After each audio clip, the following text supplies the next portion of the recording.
Bon, bonjour Tanguy, Bonjour, comment ça va? Mais ça va bien, merci. Et toi et vous? Je ne sais pas. Tu peux me tutoyer. D'accord, on se tutoie, parfait. Eh bien écoute, ça va très bien. Et Ouais. puis, ravi de t'accueillir une deuxième fois sur le podcast. Ouais, merci pour l'accueil. Alors Tanguy, tu es né un 26 janvier 1974 à Pessac, en Gironde. Oui. Tu as grandi en Bretagne. Tes parents étaient fonctionnaires à la Poste et très politisés. Oui. À quoi ressemble ton enfance et quel genre d'enfant tu étais?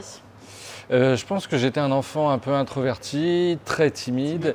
Et pour autant, il y avait quand même beaucoup d'ennuis dans ma vie parce que j'ai grandi en Bretagne, à la campagne. Ouais, donc c'était des moments un peu splinants, il n'y avait pas grand-chose à faire en fait à la campagne à l'époque. On s'en rend pas compte, mais il n'y avait pas Internet, il n'y avait pas les tablettes, il n'y avait pas d'écran.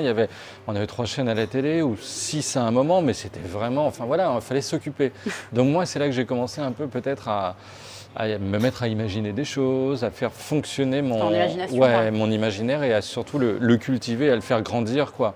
Et je pense que c'est vraiment pour moi ma principale formation au métier artistique, on va dire entre guillemets, c'est vraiment ça. C'est l'ennui et je trouve qu'aujourd'hui, par exemple, les enfants ne s'ennuient plus assez. Ils sont submergés de stimuli, de choses qui leur arrivent dessus et ils n'ont plus de moment vraiment pour eux, pour imaginer des choses. Et je ne sais pas ce que ça va donner plus tard, mais peut-être que... l'avenir le dira. Peut-être qu'il y aura plus d'artistes. Ça donnera. Ouais, c'est ça, je ne sais pas. Alors, au collège, il me semble que tu as vécu du harcèlement scolaire. Ouais. Comment tu l'as vécu à l'époque? Parce que ça n'existe, on n'en parlait pas encore en tout cas. Non, on n'en parlait pas avec ces mots-là. En fait, on ne disait même pas le mot harcèlement. À l'époque où moi j'étais au collège, il n'existait pas, il ne se prononçait pas. Je pense qu'il existait, mais personne ne l'utilisait. Et en fait, on trouvait ça plus ou moins normal de se faire taper dessus par un type un peu violent au collège, quoi. Ça faisait partie en fait... du collège et de l'apprentissage et de la manière dont on devait envisager sa jeunesse, ce qui n'est pas forcément génial, mais en fait on avait intégré cette violence-là, quoi. Aujourd'hui elle est moins acceptable, bien sûr, et on en parle. On en parle, même dans les établissements. Et les jeunes, je pense, sont maintenant assez au fait de ce qui se passe et sont capables de détecter un cas de harcèlement, ce que nous, on n'était pas capable de faire, en fait. Donc, c'est pour ça qu'on avait du mal à se défendre aussi, parce qu'on se disait, bon, bah voilà, je subis un peu et puis ça passera, quoi. Ouais, ça passera. C'est un peu triste de se dire ça. Ni à tes parents, ni à un Non, parce que, je te dis, c'était en fait comme une situation normale, en fait. Il n'y a rien d'exceptionnel. On se disait, bah ouais, c'est violent, quoi, le collège, mais ça va passer, puis après, on fera autre chose. C'est fou d'arriver à intégrer ça, mais en tout cas, c'est comme ça qu'on le vivait. Ouais. Et t'en gardes de la rancœur Ouais, pendant longtemps, je me demandais pourquoi il y a des moments où j'étais pas très bien, où je me sens toujours aujourd'hui encore un petit peu sur la brèche. J'ai des moments de fragilité, on parle beaucoup de santé mentale aujourd'hui, avant on n'en parlait pas du tout. Et moi, j'ai une santé mentale un peu fluctuante, on va dire. Mais je sais que ce genre d'expérience, ça fait partie de l'espèce de boulet qu'on va se traîner comme ça une partie de sa vie. Ouais. Et la plupart des gens, en fait, ont leur boulet aussi, qui vient d'ailleurs, qui vient d'une autre expérience, mais il faut apprendre à vivre avec ça et surtout essayer de retrouver un peu de sérénité et voilà, à effacer ça, même si on ne l'efface pas réellement, mais à vivre avec, quoi. Ouais. Alors si on continue le fil de ta vie, après le lycée, donc tu fais un BTS tourisme et puis un service. Ça paraît absurde, hein. Oui, il n'y a aucun... aucune logique. Aucun fil conducteur. Voilà. Non. En fait, le BTS tourisme, franchement, c'était pour rassurer mes parents qui voulaient que j'ai un niveau, au moins un niveau bac plus 2. Voilà. Donc j'ai pris le premier BTS qui venait. Je trouvais ça amusant. Tourisme, je me disais, je vais voyager. Alors, je ne voyage pas du tout. Oui, un touriste. Je voulais être un touriste dans la vie. Ça me représente bien. Et le service national, en fait, j'étais parmi là aussi, c'est absurde, j'étais parmi les derniers à partir au service militaire parce qu'il a été annulé, je crois, l'année suivante, quoi. Donc, j'étais le dernier contingent et vraiment la chance, quoi. Et je l'ai fait au sein d'une association, donc ça allait bien, quoi. Ouais. Je m'en suis bien sorti. C'est pas là où tu te cherchais encore peut-être et puis franchement, à l'époque, aujourd'hui ça paraît anachronique, mais on n'arrivait pas à trouver un job si on n'avait pas fait le service, parce que l'employeur disait, mais de toute façon, tu vas partir 10 mois pour le faire, donc il faut le faire maintenant, et après je te prends. Donc c'est vrai que j'étais bloqué dans ma vie à cause du fait, à cause de ce service. Obligatoire, bien sûr. Ouais. Et puis en 97, donc tu fais tes premiers pas à la radio, d'abord bénévolement en Normandie sous le pseudonyme Tanguy Suntory. Oui, absolument, Suntory. Oui, ouais. Et alors, pourquoi tu avais pris un pseudonyme? Est-ce que c'était pour te protéger d'un éventuel échec? Non, alors pas d'un échec, mais en fait, on avait eu un truc un peu idiot. Au début, j'apparaissais sous mon nom. Et puis un jour, à l'époque, il y avait une mascotte de Flunch qui s'appelait Flunchy, qui était un espèce de gros nounours. Et un jour, on avait détourné l'image de Flunchy en l'imitant et en lui faisant tenir des propos totalement dégueulasses et orduriers. Et Flunch, je ne sais pas comment, avait eu vent du fait qu'on se moquait de Flunchy, il nous avait menacé de procès. Et donc on s'est dit, tiens, c'est peut-être pas une bonne idée d'apparaître sous nos noms réels parce que c'est trop facile de nous retrouver. Donc on avait tous pris des pseudonymes. Et moi, c'était Suntory avec 2 I. Oui, c'était l'époque où il y avait MC Solar avec 2 A. Et il y avait beaucoup de choses comme ça. Tous les sites internet, il y avait 2 O souvent collés. Je trouvais ça marrant. Et Suntory, c'est la marque de whisky dans Lost in Translation que boivent dans un hôtel de luxe les 2 protagonistes. Et je trouvais ça classe de porter le nom du whisky que boit Bill Murray, quoi. Dans un film de Sofia Coppola. Je trouvais ça élégant. Est-ce que c'était un rêve d'enfant de faire de la radio Non, d'ado plutôt. Moi, j'écoutais la radio tout le temps, en fait. Je passais ma vie et mes nuits à écouter la radio, parce qu'à l'époque, il y avait des concepts de libre antenne où les jeunes parlaient comme ça, et on n'avait pas de réseaux sociaux. Donc pour nous, la radio, c'était vraiment le seul moyen de savoir qu'il y avait d'autres jeunes qui vivaient la même chose dans d'autres villes que nous. Oui, exactement. Donc moi, j'étais, comme je l'ai dit, à la campagne. J'avais mes copains, mais parfois, c'était pas suffisant. J'avais envie de voir et d'entendre aussi comment d'autres vivaient. Et c'est le seul moment. Et puis, il y avait des émissions assez directes à propos du sexe, de la sexualité. Et puis là aussi, il n'y avait pas de moyen vraiment d'en savoir plus, à part d'écouter Doc Eddie Fool et ces trucs de l'époque. Donc, moi, j'écoutais ça comme plein d'autres jeunes, quoi, pour m'informer un peu, pour savoir si tout allait bien dans ma vie, globalement. Et voilà, donc j'étais fou de radio parce que je trouvais que ces moments-là étaient comme suspendus, quoi. On sentait qu'il n'y avait pas vraiment de prise. Tout pouvait se passer, en fait. À partir du moment où il y a des gens en direct qui racontent des trucs, c'est quand même dangereux. Et moi, j'aimais bien ce danger-là, quoi. Je trouvais que c'était chouette, quoi, d'avoir des tas de gens qui interviennent dans tous les sens, quoi. Et tu as dit dans une interview que tu n'avais pas envie d'avoir une vie normale. Non. Ça veut dire quoi, une vie normale? Une vie normale, j'ai beaucoup d'admiration pour ce qu'ont fait mes parents, c'est-à-dire travailler, se lever tous les matins. Je le fais aussi, je me lève tous les matins, bien sûr, mais j'étais pas fait pour avoir un travail classique, en quelque sorte. J'en ai fait plein, des petits jobs, et j'étais jamais heureux. Je me sentais pas bien dans ces jobs-là, je me sentais pas bien vis-à-vis du principe de hiérarchie. J'avais du mal à respecter mes supérieurs et à respecter le travail que je faisais. Donc je me suis très vite dit, il faut que je fasse quelque chose d'un peu barré, d'un peu dingue, d'un peu hors norme. Et pour moi, la radio, c'était ça. C'était des saltimbanques qui racontaient n'importe quoi et ça me plaisait. Il te manquait une liberté, une créativité que tu n'avais pas. Oui, et puis la possibilité d'être soi-même, en fait. Parce que l'artiste, même si c'est dur de se considérer soi-même comme un artiste, mais ce qu'on lui demande, c'est d'être soi-même, en fait. Alors que dans la plupart des autres métiers, des autres jobs, ce qu'on demande, c'est d'effacer sa personnalité. Voilà. Et moi, je ne voulais pas effacer ma personnalité, même si j'en avais pas une énorme à l'époque, parce que quand on est jeune, on essaie de se maintenir un peu au niveau des autres. Mais en tout cas, j'ai vu que j'avais pas envie de m'ennuyer. J'ai la chance d'être athée, donc j'ai réalisé très vite qu'on n'avait qu'une vie, qu'il fallait la vivre intensément. Et pour moi, ça, c'était très important, quoi. Quand tu as décidé de faire de l'humour, est-ce que c'était une façon de prendre du recul par rapport aux événements de la vie ou tu as toujours fait rire les copains à l'école? Non, même pas trop. De temps en temps, j'étais un peu insolent, donc ça les faisait rire indirectement, quoi. Mais non, j'étais plutôt introverti, plutôt timide et tout, mais c'était plus une manière... encore une fois, d'avoir une vie un peu hors norme. Et pour moi, c'était un bon langage, l'humour. J'ai trouvé que c'était chouette de décaler un peu les choses, de les rendre plus jolies. Parce qu'on dit souvent qu'on se moque des choses et qu'on parfois on les avilit un peu, on les salit. Moi, je trouve que l'humour, quand il est un peu absurde, quand il est un peu décalé comme ça, au contraire, un pot de confiture tout bête, on va en dire des choses qui le font sortir de son cadre de pot de confiture. Et du coup, on va le rendre un peu merveilleux, un peu joli. C'est ça aussi l'humour, c'est d'arriver à créer des mondes à côté du monde normal. Et moi, c'est ça qui me plaisait surtout, quoi. Et puis, ça permet aussi, je trouve, de faire passer mieux faire passer des messages. Parfois. Moi, j'aime bien qu'il y ait les deux. C'est pour ça que dans mon travail, en chronique, par exemple, parfois, il y a des chroniques effectivement un peu engagées où j'ai un truc à faire passer et je le dis. Et parfois, j'ai juste envie que ce soit drôle et justement qu'il n'y ait pas du tout de message. un truc juste un peu marrant, quoi. Et je trouve que c'est bien de varier un peu les ambiances. Ce serait un peu pénible d'avoir quelqu'un engagé sur chaque chronique, quoi. Non mais, c'est un peu lourd. ouais, ceux qui le font, généralement, on se répète très vite, quoi. C'est ça. Parce que, après, en gros, on a chacun, je sais pas, 4-5 sujets d'engagement, quoi. Pas plus, donc on tourne vite en rond, quoi. Ouais. Et puis, après le bénévolat, tu te fais un très beau CV. Enfin, tu vas travailler pour France Télévisions, TF1, C8. Ouais. Est-ce que... Je sais pas si c'est un beau CV, mais c'est un CV qui est arrivé par hasard, en fait. Voilà, ce que j'allais te demander. Ouais. Est-ce que tu avais un plan de carrière bien défini en tête? Ah non. Ou les choses se font un peu naturellement? Tout à fait naturellement. J'ai jamais vraiment de plan de carrière.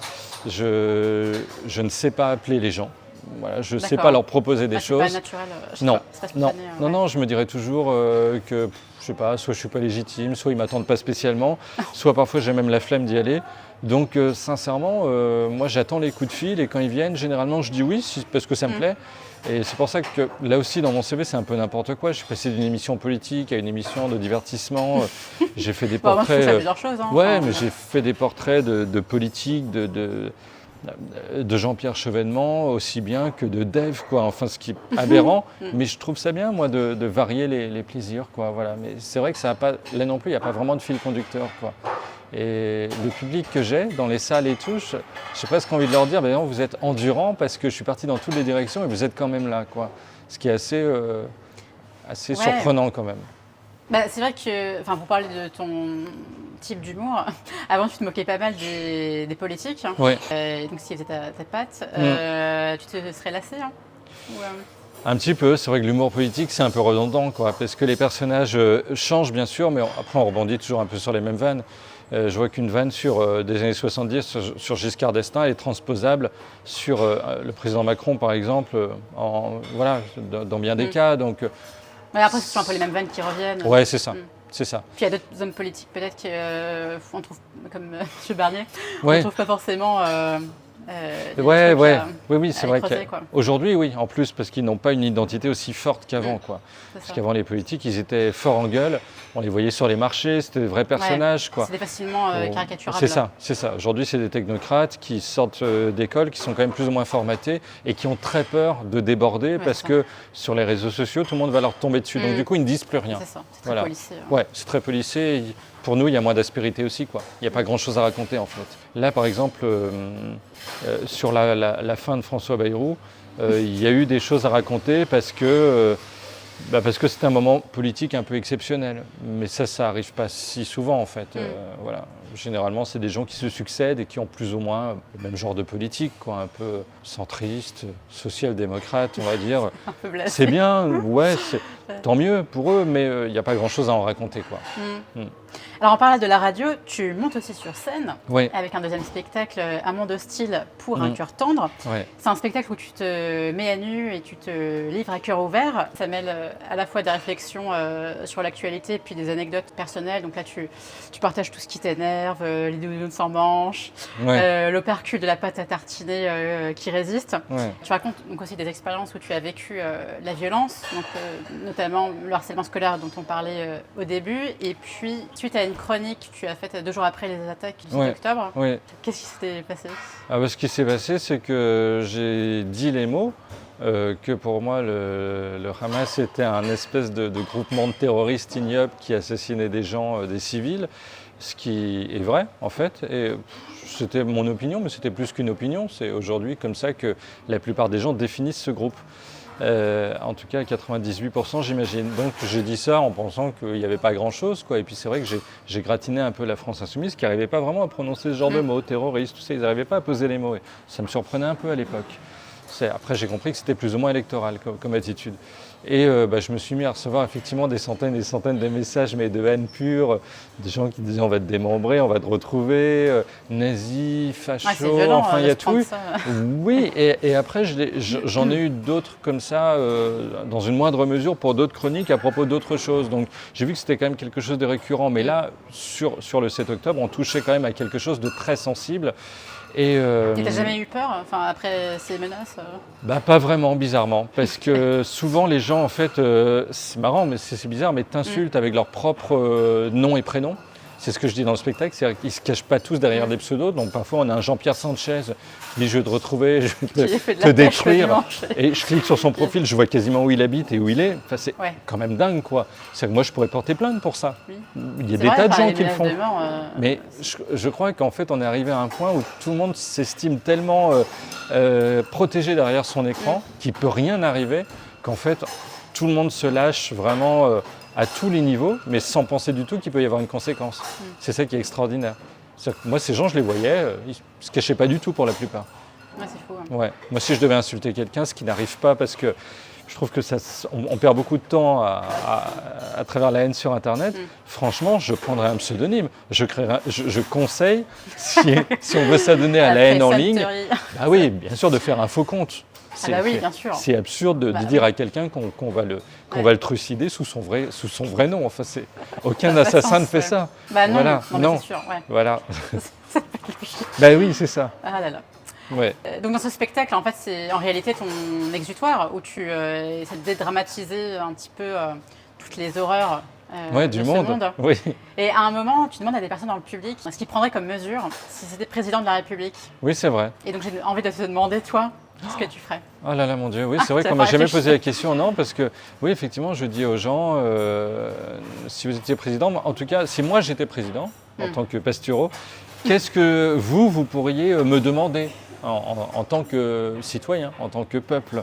Parce que moi, j'aimerais bien concrètement savoir ce que les gens pensent. Et je trouve qu'on a, par exemple, on ne fait pas assez de référendums pour demander aux gens un petit peu quelles sont leurs attentes. C'est-à-dire en gros, je vais revenir à la question, mais on élit quelqu'un pour 5 ans et pendant 5 ans, on n'a pas d'autre choix que de le suivre. On ne met pas en question. Voilà, on le suit sur les 5 ans, voilà, sans discuter du tout. Je trouve que c'est pas très bien, comme système, c'est le moins qu'on puisse dire.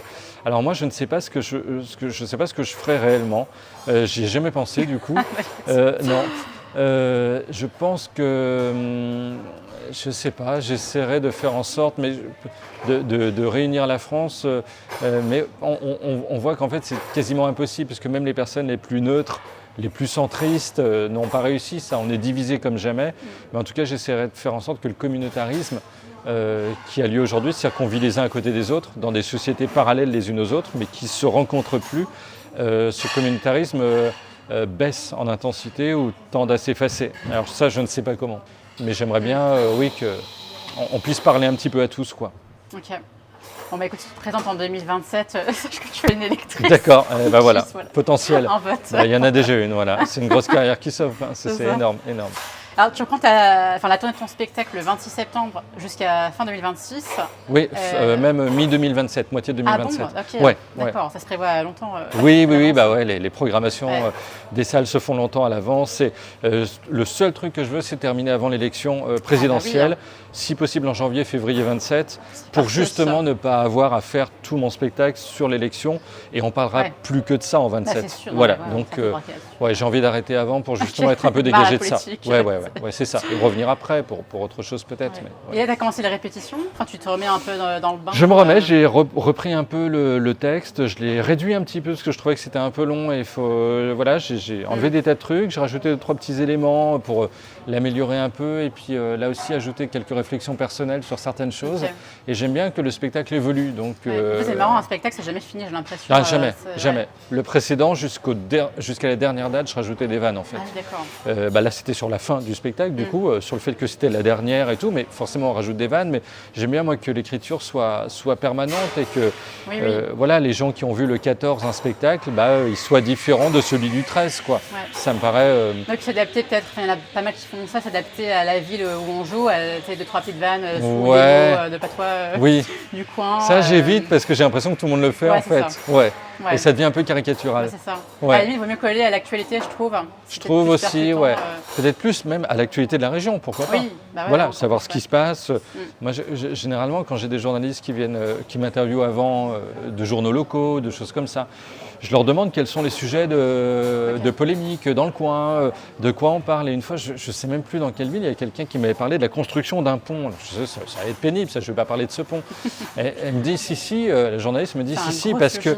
Mais ça fait 5 ans que ce pont devrait être construit. La construction n'a pas commencé. Les gens sont obligés de faire 14 minutes d'embouteillage pour traverser d'une rive à l'autre. C'est très important pour nous, ce pont. Ouais. Je dis, ok, bon.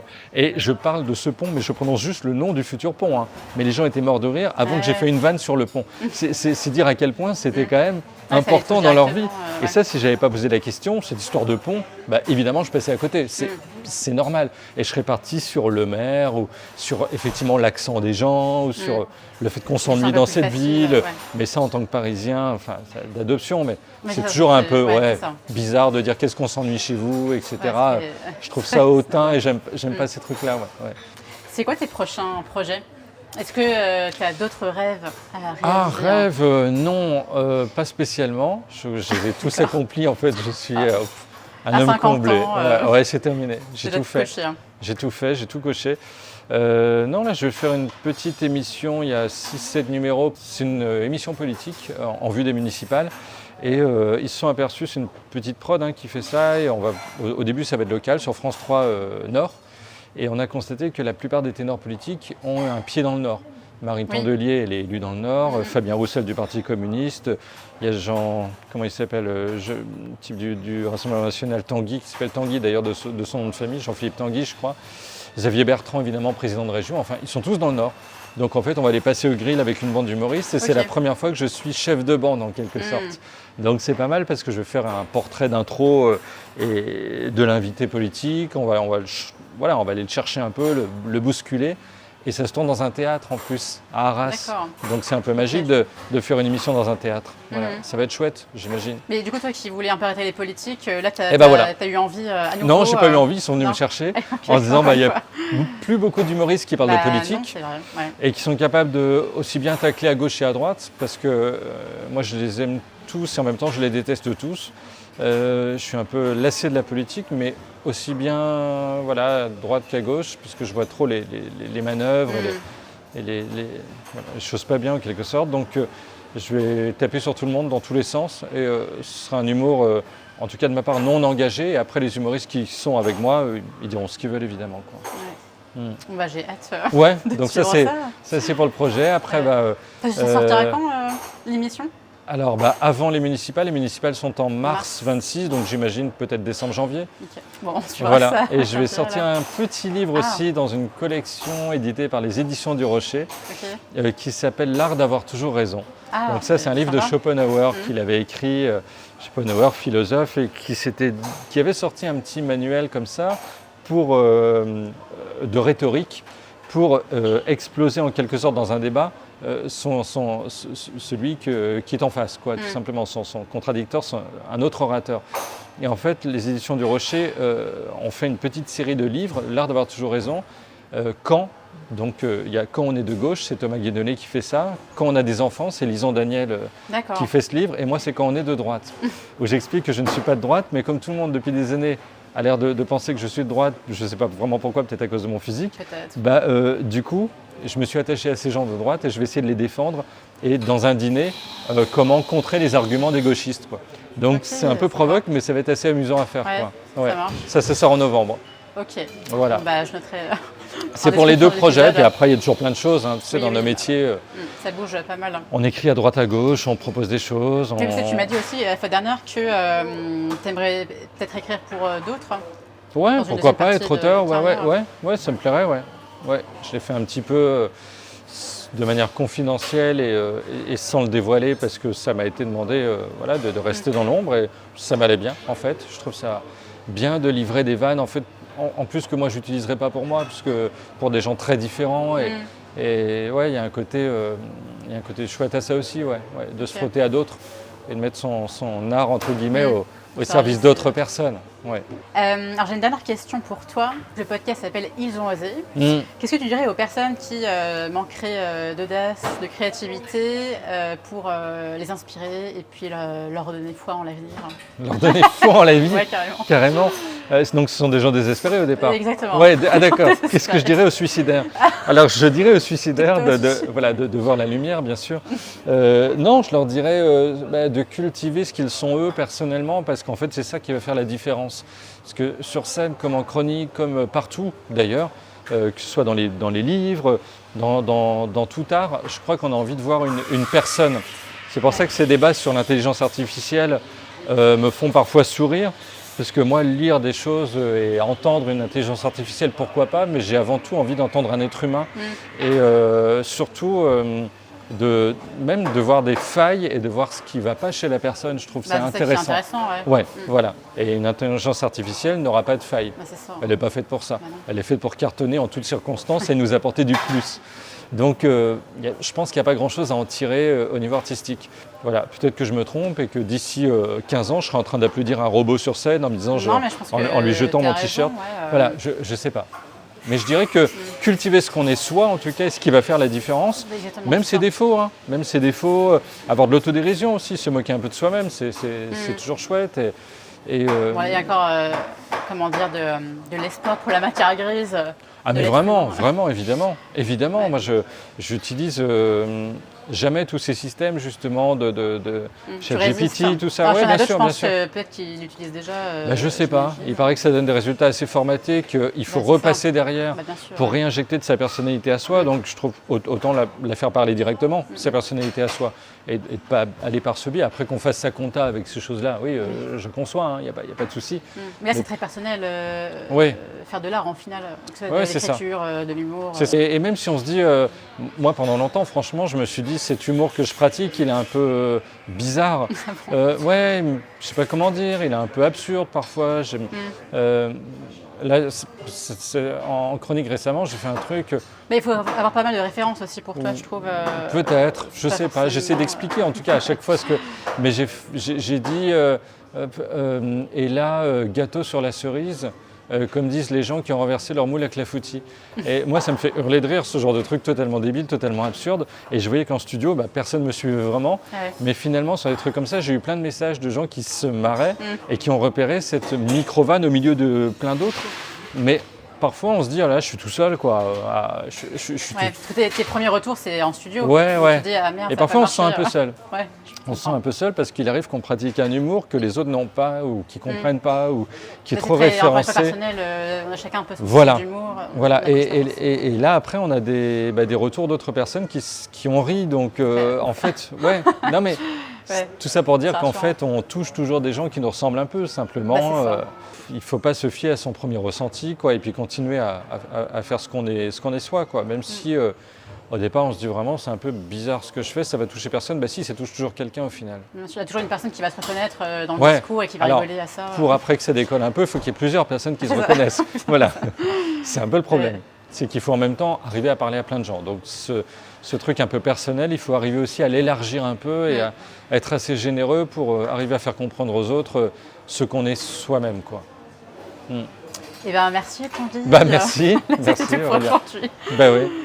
Maintenant, on va profiter de ces croissants. J'ai très très faim et ça fait des années que je n'ai pas mangé un pain au raisin. Le pain au raisin devient très rare en fait. Voilà, c'est une pâtisserie qu'on ne voit pas trop. Pain au chocolat. Alors c'est pas du tout un petit pain au chocolat, c'est un pain au chocolat énorme. Santé. Voilà. Voilà. Et aux amoureux du gluten. Bisous.